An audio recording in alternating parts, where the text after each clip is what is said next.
看起来非常不错，我们试一下。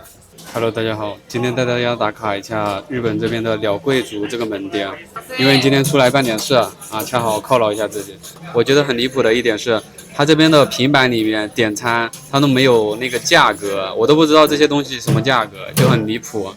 我也不知道他们怎么设计的。大家可以看到，我要点一杯这个喝的，但是发现根本没有价格。我也是第一次看到这种情况，就是你点完餐之后，你只能去那个详情里面去看价格，就是你买单之前你看不到价格，好奇怪啊！现在点到这里，我们能看到它的价格了。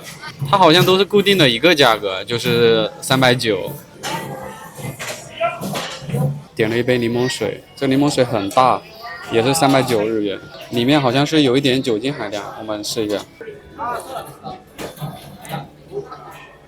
就是纯柠檬水啊，和那种蜜雪冰城味道有一点点像，感觉一点酒精含量都没有，可能是它的度数太低了，不过味道还行啊，就当做正常的饮料完全没问题。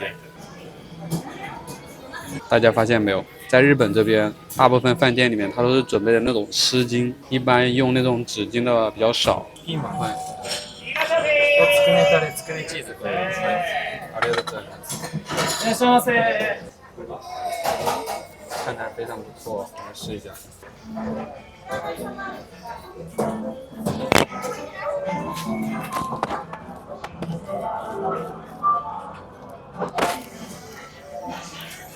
味道还行啊，挺好吃的。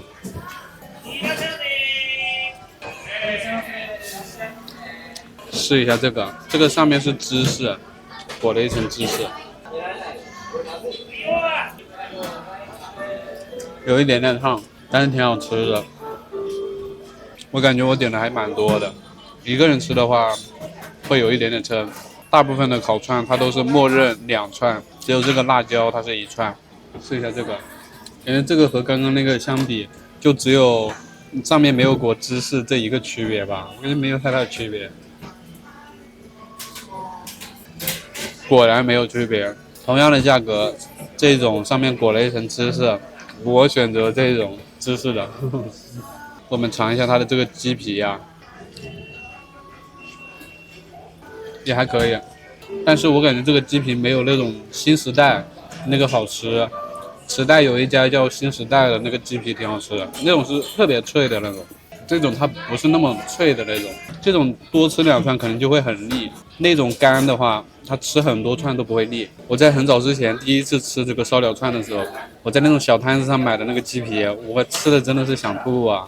我在那一次之后对这个烧鸟串都有点阴影了，你知道吗？但感觉很容易腻吃这个东西啊，吃一个辣椒解解腻啊。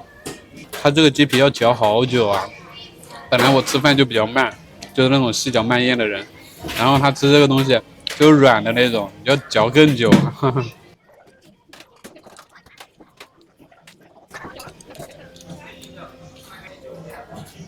辣椒解腻还是蛮好用的，尝一下这个，这个就是正常的鸡肉串，这个实际上就是普普通通的鸡肉串，也没什么好点评的。前面这3种我都比较推荐，还有这个，后面这2种就普通的鸡肉串和鸡皮，我感觉马马虎虎吧。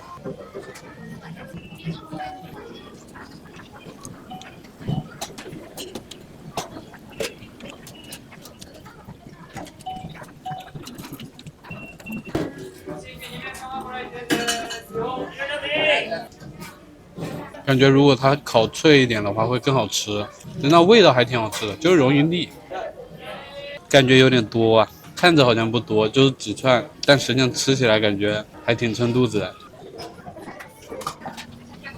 已经差不多吃饱了，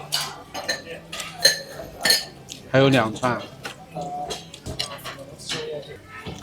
后面还有一个鸭架，点多了，感觉相比较其他的东西，这一份鸭架就感觉特别划算，同样都是390日元，但是这一份感觉好多啊，其他的就是2个小串，甚至这个辣椒就1串，但是都是一样的价格。我们尝一下这个鸭架，它和国内的那种做法感觉不太一样，我不知道怎么形容，但是感觉性价比很高啊，比较值得点的，味道也还行。它和正常的那种卡拉给就是炸鸡肉块，它不太一样，倒是没有想象中那么的腻人，感觉这个肉质还挺新鲜的。日本这边的食物相对而言，感觉大部分都是挺新鲜的，就挺嫩的那种感觉，应该不是那种冷冻的。要把它全吃完，还真有点难度啊。慢慢吃吧，慢慢吃。你还真别说，我把这一杯全喝完的时候，我能感觉到有酒精的感觉，大脑还是会产生一些反应。但是你一点点一点点喝的时候，你会感觉好像就跟没有酒精度数一样。当你喝多了，你还是能感觉到有一点点那种眩晕感，有一点点。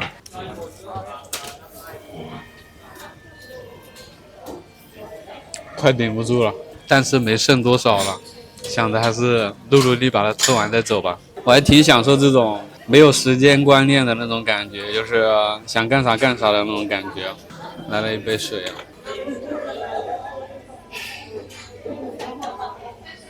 加油加油加油！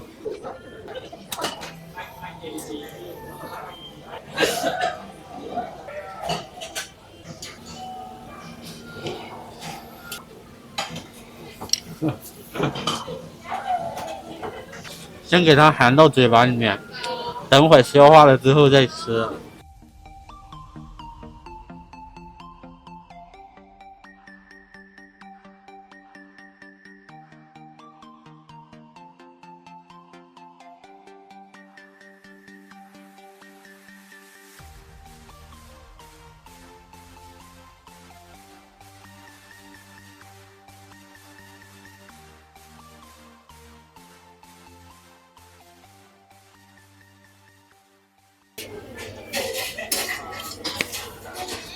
OK， 全部解决了。好了，本期视频就到这里了，我们下期再见，拜拜。